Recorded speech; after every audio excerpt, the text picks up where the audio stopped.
demal.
هذا من هذا من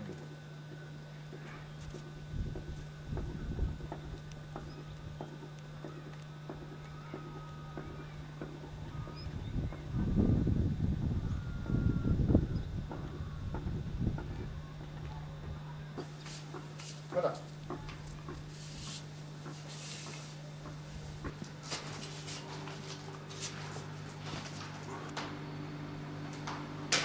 Ça, c'est la salle informatique. Oui, salle de prof. Salle des professeurs, voilà.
Bonjour monsieur le principal, présentez-vous.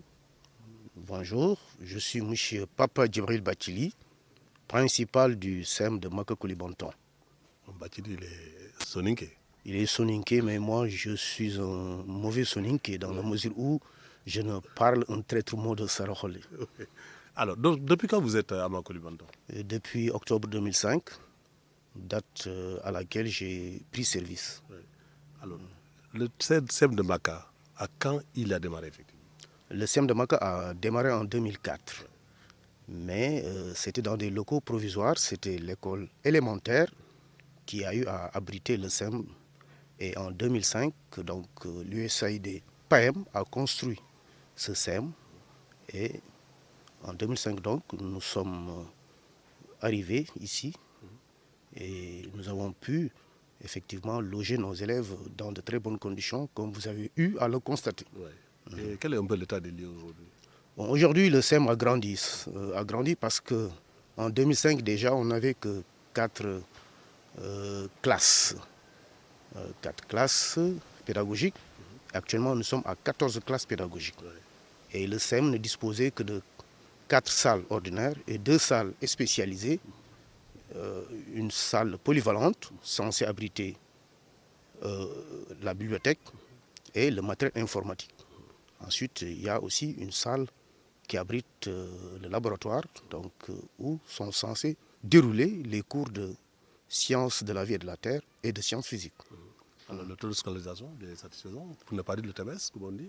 Bon, c'est très satisfaisant parce qu'en 2004 déjà, il n'y avait que 80 élèves. Actuellement, nous sommes à 718 élèves. Vous voyez que c'est exponentiel. Ouais. Alors, il polarise combien de villages? Bon, ça polarise plus d'une vingtaine de villages. Si bien que donc, le SEM s'avère actuellement très petit pour recevoir tout ce beau monde-là. D'ailleurs, comme vous l'avez eu à le constater, nous avons construit des abris provisoires pour effectivement accueillir et satisfaire les besoins. Ouais. Alors, quel est un peu le climat social? Bon, le climat social au sein du SEM ou à Maka? Au sein du SEM. Au sein du SEM, c'est un bon climat. Hein. Vraiment, nous n'avons jamais enregistré de perturbations, aussi bien au niveau des élèves qu'au niveau du corps enseignant. Donc, et à qui vous devez, à qui vous devez ce climat, contrairement à d'autres localités? Ou pratiquement, alors, l'année scolaire, où on annonce même une année blanche? Oui, certainement, c'est dû à la particularité du SEM. Donc, c'est un SEM, comme vous l'avez eu tout à l'heure à le dire, qui polarise donc des villages. Et quand ils viennent à Maka, donc, ils savent qu'ils sont là pour travailler et non pas pour autre chose. Donc, les parents ont contribué. Les parents ont contribué, certes, mais il y a aussi que l'État aussi a contribué. En quoi faisant? L'USAID, PAEM, par exemple, j'ai dit tantôt que l'école a été construite par l'USAID, PAEM.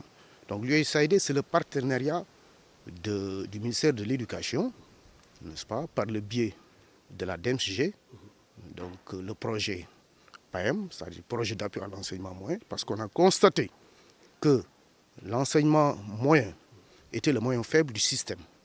Donc il fallait venir à son secours, ce qui a été fait. Et vraiment, nous disposons d'un bijou que nous devons sauvegarder. Les élèves sont conscients, les populations sont conscientes, les anciens sont conscients de ce bijou-là qu'il faut préserver.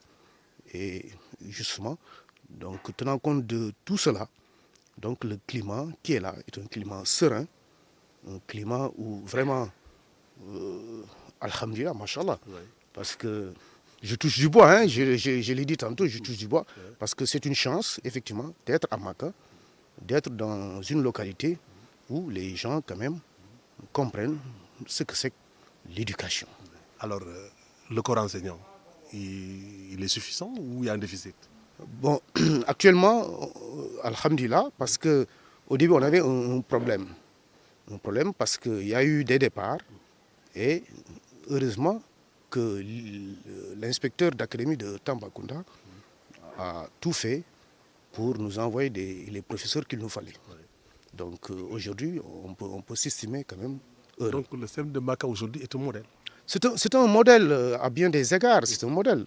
Parce que je disais à qui voulait m'entendre que je suis à Maka, dans ce SEM, mais je n'envie pas mes collègues de Dakar, de Thiès, de Saint-Louis.